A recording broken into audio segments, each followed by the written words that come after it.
సౌమ్య, అసలేంటి నువ్వు చేసింది? లగేజ్తో పాటు ఇక్కడికి రావడం ఏంటి నువ్వు? పైగా నేనే నిన్ను రమ్మన్నానని కథ అల్లి చెప్పావు. కొంచెం వేరే సెన్స్ ఉందా?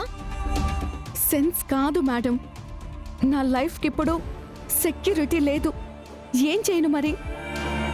ప్రాబ్లంలో ఉన్నానని మీకు ఫోన్ చేస్తే వస్తున్నానని చెప్పారు, కానీ అక్కడికి వచ్చారా?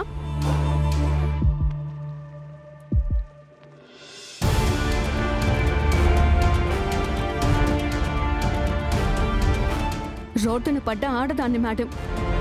హ్యాపీగా ఈ అంతఃపురంలో ఉన్న మీకు నా కష్టాలు కన్నీళ్ళు అర్థం కావట్లేదనుకుంటా. సౌమ్య, పిచ్చిగా మాట్లాడకు.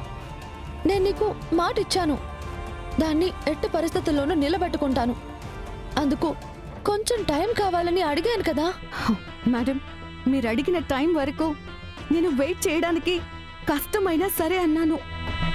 కానీ అంతవరకు ఎదురయ్యే ప్రాబ్లమ్స్ గురించి నేనేం చెయ్యాలి? అది మీకు అవసరం లేదా? నన్ను క్యారెక్టర్ లేని దానిలా ఒక చెప్పడానికి అసహ్యంగా ఉంది. అలా చూస్తున్నారు బయట నన్ను. హౌస్ ఓనర్ బయటికి గెంటేశాడు. ఎక్కడికెళ్ళాలి మేడం? ఎక్కడికెళ్ళాలి చెప్పండి.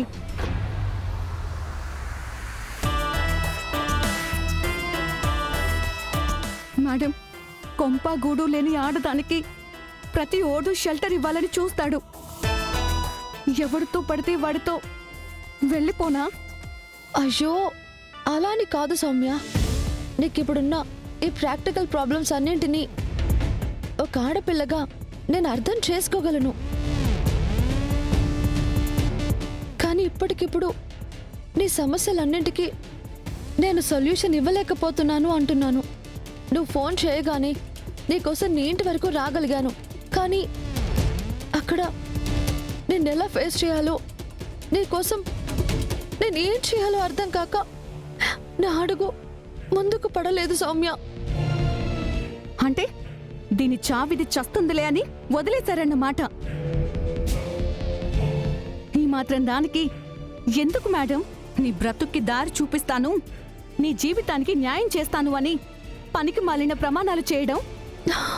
సౌమ్య ప్లీజ్, నేను నీకు చేసిన ప్రమాణం అబద్ధం ఎప్పటికీ అవ్వదు. మరి నిజం ఎప్పుడవుతుంది? ఆ నిజం మీకెలా సాధ్యమవుతుంది?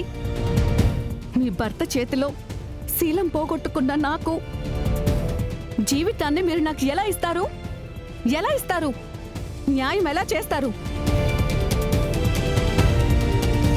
మీ ఆయన్నిచ్చి పెళ్లి చేస్తారా?